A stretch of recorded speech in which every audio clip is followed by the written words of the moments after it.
Hey everyone, let's talk about something that's a massive headache in the AI world, giving these models an edit button. It sounds simple, right? But it's not.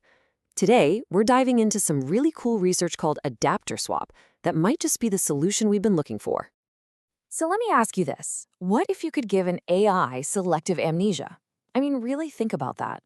The power to make it forget a specific piece of information on command, or maybe even better, control exactly who gets to see what part of its knowledge. It sounds like something straight out of a sci-fi movie, but this is one of the most critical challenges that researchers are tackling right now. Okay, so here's the fundamental problem. An LLM's knowledge is, well, it's basically permanent. It's like it's been baked into its very being. It's trained on this gigantic, static library of information, and once that's done, it's pretty much set in stone. Trying to go back in to edit something, remove a piece of data, or even just control who sees what, it's just incredibly difficult, almost impossible with the standard approach. And this inflexibility, this set-in-stone nature, leads to what the researchers behind this paper call the three big headaches. These are the real-world problems that any company or organization faces when they try to use these powerful AI tools responsibly. So let's break them down. All right, headache number one, the access control problem. This example from the paper is just perfect for explaining it. Picture a hospital. You've got a cardiologist and a finance officer, and they both ask the AI the exact same question. How much does the average cardiac visit cost? Now, you'd want the AI to give the cardiologist a super detailed answer using private patient records, right? But for the finance officer, it should only pull from payroll and supply data to give a general hospital-wide cost. A standard LLM? It has no way to do this. It can't differentiate, and that's a huge security risk. Okay, on to the second big headache, the data removal problem. This is a big one. You've got regulations like GDPR that give people the right to be forgotten, and then you have all these copyright lawsuits flying around. Sometimes data has to be deleted. It's a legal requirement. But for a normal LLM, how do you do that? The only surefire way is to retrain the entire model from the ground up, which, as you can imagine, is unbelievably expensive and takes a ton of time. And that brings us to headache number three, which has this great, dramatic name, catastrophic forgetting. It's exactly what it sounds like. When you try to teach a model something new, it often just overwrites and forgets the old stuff. The paper uses the analogy of cramming for an exam. You stuff new facts in your brain, and the older ones just fall out. This makes it almost impossible for an AI to learn continuously without, you guessed it, starting over every single time. So you've got these three massive problems: access control, data removal, and catastrophic forgetting. How on earth do you solve all of them at once? Well, this is where the big idea of this paper comes into play, a new method called adapter swap. The whole concept is to stop thinking of an AI as one single, giant static brain and start thinking of it as a modular, flexible knowledge system. The researchers put it this way, and it's a great summary. Adapter swap is a system that organizes all that knowledge into a set of dynamically composed low-rank adapters. Basically, it chops up the knowledge into these small, manageable pieces that can be mixed, matched, and swapped around whenever needed. So what are these adapters? They're built using a really cool technique called LoRa, but you don't need to worry about the technical name. Just think of them as swappable knowledge packs. That's the perfect analogy. Each little pack is fine-tuned on a very specific set of data. Maybe one pack has patient records, another has financial reports, and a third has news articles from last month. The key is they can be plugged into the main big AI model without changing its core. Okay, so you've got the concept.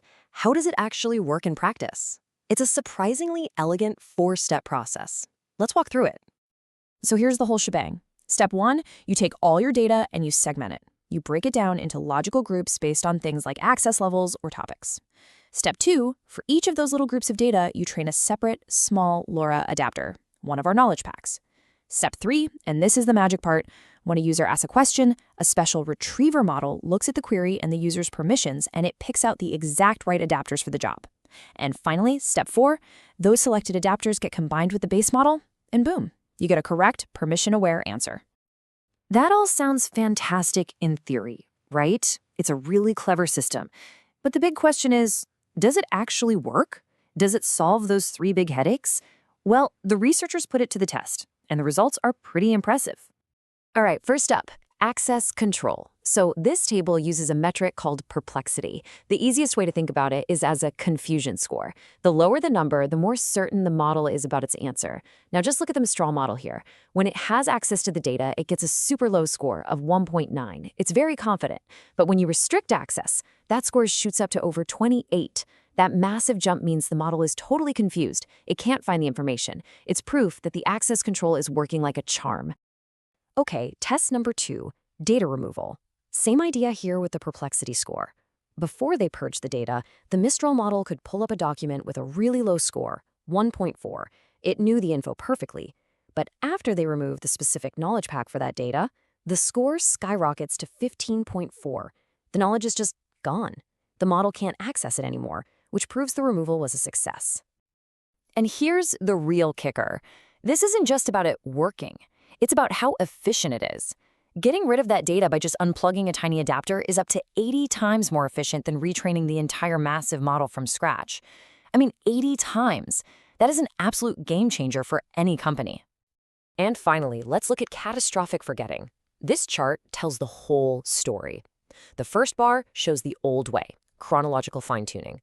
Look how high that perplexity is. It's forgotten a ton of the old data. The second bar, full retraining, is a bit better, but still not perfect. But then look at the third bar, adapter swap. It's the lowest by a huge margin. Why? Because those old knowledge packs are never touched or overwritten. The model's memory stays perfectly sharp. It basically solves the forgetting problem. Okay, so let's bring it all home. What's the big takeaway here? Why does a system like adapter swap really matter for the future of AI?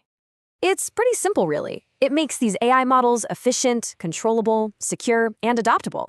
It transforms them from these rigid, stone tablet-like giants into flexible, living systems. You can update them without breaking the bank. You can set up precise access controls. You can securely delete information with the click of a button. And you can teach them new tricks without them forgetting the old ones. It nails all 3 of those big headaches we started with.